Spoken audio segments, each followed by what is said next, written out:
May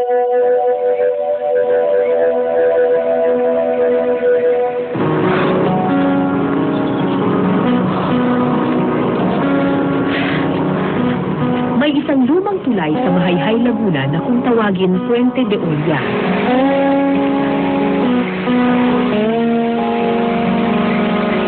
Pero inano dito ng bagyo kamakailan. Ngayon, pag magtungo ka dito, wala na ang bakas ng kasaysayan. May bago ng tulay sa ibabaw nito.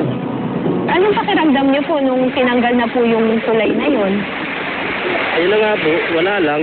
Ang mahalaga po katabi dito, magawa itong tulay. Noon, ganun lang din ang pagtingin ko sa mga tulay.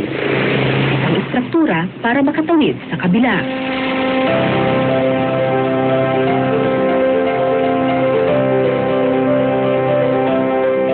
Pero matapos kong libutin ang iba't ibang sinaunang tulay sa ating bansa,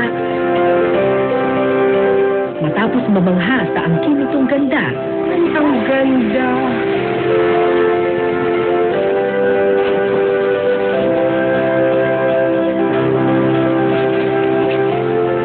at matapos malaman ang kwento sa likod ng bawat isang arko, nalaman kong ang saysay ng tulay ay hindi lang para makatawid sa patutunguhan, Ano de? kundi para rin maitawid ang mga kwento ng nakaraan. Ang bawat arko, bawat adobe at bawat bato ay parang libro ng kasaysayan. Patunay kung gaano kagiting ang ating pinagmulan. At kung saan tayo dadalhin sa kinabukasan, kung marunong lang tayo magpahalaga sa nakaraan. Ako po si Cara David at ito po ang Eyewitness.